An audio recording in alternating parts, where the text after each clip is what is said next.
So Ragini గారు first item అయిపోయింది. Next item ఏం చేయబోతున్నారు? సింగారా.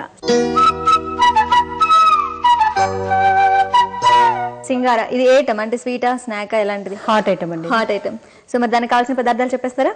బంగాళాదుంప, బీన్స్, క్యారెట్, క్యాలీఫ్లవర్, జీడిపప్పు, కొబ్బరి తురుము, అల్లం, కరివేపాకు, పచ్చిమిర్చి, గరం మసాలా, పచ్చి బఠానీ, నెయ్యి, గోధుమ పిండి, పసుపు, ఆయిల్. సో ముందుగా ఎలా స్టార్ట్ చేయాలి? మనము ఇప్పుడు స్టవ్ వెలిగించి పాన్ పెట్టుకుందాం. పాన్లో కొంచెం నెయ్యి వేసుకొని, కొంచెం అంటే ఒక 2-3 స్పూన్స్ సరిపోతుంది. నెక్స్ట్ జీడిపప్పు వేయించుకుందాం ముందు. సో సింగారా అనగానే ఏదో వెరైటీగా ఉంది పేరు అనుకున్నాను. ఏంటి అసలు? వెరైటీగానే ఉంటుంది, అంటే వెజిటబుల్స్తో healthy food. Healthy food. Okay, ఇది తీసుకోండి. జీడిపప్పు వేగిపోయింది కదా హస్ని, నేను ఈ వెజిటేబుల్స్ అన్ని ఆల్రెడీ బాయిల్ చేసి తీసుకున్నాను, ఉడికించిన కూరగాయలు అనమాట. ఏమేమి తీసుకున్నారు ఇందులో? బంగాళదుంప, బీన్స్, క్యారెట్, క్యాలీఫ్లవర్, పచ్చి బఠానీ. ఇప్పుడు ఇది వేగిపోయింది కదా హస్ని, దీంట్లో కరివేపాకు, పచ్చిమిర్చి, అల్లం ముక్కలు, పసుపు, అది వేగిపోయిన తర్వాత ఉడికించి పెట్టుకున్న కూరగాయ ముక్కలు వేసేసి కలుపుకోవాలి బాగా. తర్వాత దీంట్లో మనము కొబ్బరి ఒక 2 స్పూన్స్, సో ఒక 2 స్పూన్స్ పచ్చి కొబ్బరి, కాస్త గరం మసాలా పౌడర్. సో మీరు వంటలు చాలా ఫాస్ట్గా చేస్తారని నాకు అర్థం. ఫాస్ట్గా చేసేస్తున్నారు. ఇంకా ఖాళీగా ఉన్నప్పుడు ఏమైనా చేస్తూ ఉంటారా వంటలు కాకుండా?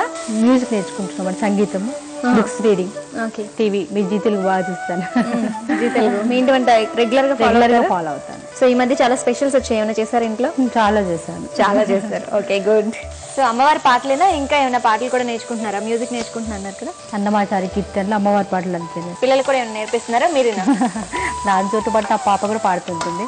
Okay okay, good. ఇది దగ్గరికి అయిపోయింది కదా హస్ని, ఇది స్టవ్ ఆఫ్ చేసేద్దాం. పూర్తిగా ఇలా అనుకోవాలి, ఇలా ఒత్తుకోవాలి పూర్తి. ఇంకా మనం స్టఫ్ చేస్తాం కదా, దీన్ని మళ్ళీ స్టఫ్ చేయాలి. ఇప్పుడు దీన్ని ఇది అయిపోయింది హస్ని. నెక్స్ట్ గోధుమ పిండి ఇది కలుపుకుందాం. వాటర్ తీసుకుంటాం. గోధుమ పిండి తీసుకున్నారు బౌల్లో. చపాతీ లాగానే ఎలా కలుపుకోవాలి? చపాతీ లాగా పూరీల పిండి బాంది. సో ఓన్లీ గోధుమ పిండినా ఇంకేమైనా వేసారా? ఓన్లీ గోధుమ పిండి. కొంచెం సాల్ట్ వేస్తే టేస్ట్ కోసం వేసుకుంటారు కదా చపాతీలో. ఇష్టం ఉంటే వేసుకోవచ్చు అండి, మనం దాంట్లో వేసాం కాబట్టి వేయకుండా సరిపోతుంది. పూరి పిండిలాగా ఇలా కలుపుకోవాలి. సో మనకు కావాల్సినట్టు కలిపేశారు కదా, నెక్స్ట్ ఏం చేయాలి? చపాతీలో అవుతుకోవాలి. చపాతీలో అవుతుకోవాలి. బాల్స్ లో చేయాలనుకుంటా కదా. చిన్న నిమ్మకాయ అంత ముద్ద తీసుకొని ఇది పూరిలా అవుతుకోవాలి. ఇలా అవుతుకోవాలి. సో డీప్ ఫ్రైకి ఆయిల్ కావాలి కాబట్టి ప్యాన్ పెట్టారు. సో ప్యాన్ పెట్టి ఆయిల్ వేస్తున్నాను. డీప్ ఫ్రైకి ఆయిల్ సరిపోతుందండి? సరిపోతుంది హాస్ని, చాలు. చపాతీ ఇంత సైజ్ సరిపోతుంది? సరిపోతుంది. దీన్ని ఇప్పుడు మనం కట్ చేసుకోవాలి. కట్ చేసుకోవాలా? నైఫ్ కావాలి కదా? నైఫ్ కావాలి. ఒక పూరిలో 2 సింగారాలు అయిపోయాయి అనమాట. ఇలా మనం తీసుకొని ఒక పూరి 2 సింగారాలు అవుతుందట. ఇలా వాటర్తో మనం అతికించుకోవాలన్నమాట. దీన్ని కాస్త వాటర్ తడి పెడితే అతుకుతుంది. ఏమంటారు, పొట్లం టైప్ చేస్తారు కదా, పొట్లం లాగా చేసుకోవాలి. దీంట్లో ఇప్పుడు ఆ కర్రీ పెట్టి, సో ఇప్పుడు ముందుగా ప్రిపేర్ చేసింది అందులో మనం స్టఫ్ చేసుకోవాలి. ఈ స్టఫింగ్ కొంచెం వెరైటీగా ఉంది. దీన్ని కూడా మనం క్లోజ్ చేసుకోవాలి సాస్ని, ఎందుకంటే ఆయిల్లో వేస్తున్నాం కదా. దీన్ని కూడా మనం అతికించుకోవాలి అలా. సో సింగారాస్ రెడీ అయిపోయినట్టే కదండి, అంటే చేయడం అయింది. ఇంకా డీప్ ఫ్రై చేసి రెడీ అయిపోయింది కదా. సో ఈలోపు వ్యూవర్స్కి ఒక మంచి చిట్కా చెప్తారా? తప్పకుండా అండి. బాదం oil, castor oil, olive oil 3 సమపాలు తీసుకొని తలకి బాగా మద్దం చేసి రాసుకుంటే జుట్టు నల్లగా అవుతుంది, పొడవు పెరుగుతుంది. ఓ మంచి చిట్కా. అయితే ముఖ్యంగా లేడీస్ కి చాలా ఇష్టం కదా జుట్టు ఎక్కువగా ఉండాలి అని చెప్పేసి. సో విన్నారు కదండి, బాదం ఆయిల్, కాస్టర్ ఆయిల్ అలాగే ఆలివ్ ఆయిల్ సమపాళ్లలో తీసుకొని తలకి బాగా మర్దన చేసి రాసుకుంటే జుట్టు బాగా పెరుగుతుంది, ఒత్తుగా కూడా పెరుగుతుంది, నల్లగా అవుతుందట. సో మంచి చిట్కా, చాలా ఉపయోగపడే చిట్కా. ఆయిల్ వేడెక్కితే ఇప్పుడు మనం వేసుకుంటాం.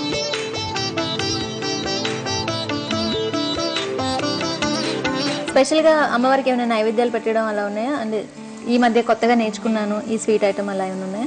ఏం లేదండి, ఇప్పుడు ఈ రోజు చేసింది కొత్త ఐటమ్ అది. ఓకే, ఈ రోజు చేసింది కొత్త ఐటమ్. సో ఈ సింగారాస్ కూడా అయిపోతే మనం నైవేద్యం పెట్టేయడమే. సో మరి ఎలాగో మ్యూజిక్ నేర్చుకుంటున్నారు, అవి కూడా భక్తి పాటలు. భక్తి పాటలు వింటుంటే అలా వినాలనిపిస్తూ ఉంటుంది, పాడుతున్నా కూడా అలా మైమర్చిపోతూ ఉంటాం కదా. మరి ఇంకో మంచి పాట పాడతారా? హారతి ఇచ్చేటప్పుడు పాడతాం ఒక పాట. ఓకే, హారతి ఇచ్చేటప్పుడు ఒక మంచి పాట పాడదురు. ఇంకా డిగ్రీ వరకు చదువుకున్నారు కదా, జాబ్ చేద్దామని అలా థాట్స్ ఏమన్నా ఉన్నాయా? పిల్లలతో అనేది సరిపోతుంది చెప్పాను కదా, ఇంకా వాళ్ళ స్టడీయింగ్ అదంతా పూర్తి కాన్సన్ట్రేషన్ అంతా నేనే ట్యూషన్ ఏం పోరు, నేనే చెప్తాను అనమాట వాళ్ళకి. మొత్తం మ్యాథ్స్ అన్ని సబ్జెక్ట్స్ అన్నీ చెప్తాను. ఏంటి బిఎస్సీ ఎంబీసీ? బిఏ చేశాను. బిఏలో ఇది అయిపోయింది కదా హాస్ని, కలర్ కూడా గోల్డెన్ కలర్ వచ్చేసింది. ఇది తీసుకుందాం ఒక ప్లేట్లోకి. సో ఒక ప్లేట్లోకి తీసుకుందాం. కలర్ సరిపోతుంది కదా? సరిపోతుంది. స్టవ్ ఆఫ్ చేసేస్తున్నా. సో షేప్ కొంచెం వెరైటీగా ఉంది కదా, అందుకనే సింగార అనే పేరు కూడా కొంచెం కొత్తగా అనిపిస్తుంది. సో సింగార రెడీ అయిపోయినట్టేనండి? రెడీ అయింది హాస్ని. సర్వింగ్ బౌల్లోకి తీసుకోవాలి కదా? తీసుకుందాం. సింగార రెడీ అయిపోయిందండి. సింగార తయారు చేయడానికి కావాల్సిన పదార్థాలు, తయారు చేసే విధానం మరోసారి చూద్దాం. సింగార తయారు చేయడానికి కావలసిన పదార్థాలు: ఆలు, బీన్స్, కాలీఫ్లవర్, జీడిపప్పు, క్యారెట్, పచ్చి కొబ్బరి తురుము, అల్లం ముక్కలు, పచ్చిమిర్చి, బఠానీ, కరివేపాకు, గరం మసాలా, నూనె, నెయ్యి, గోధుమ పిండి, పసుపు.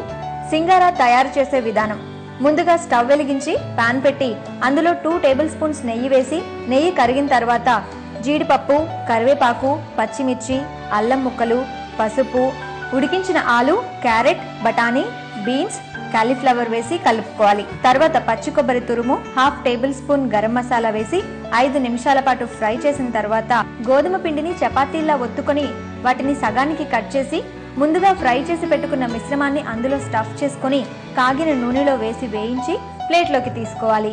అంతే, సింగారా రెడీ.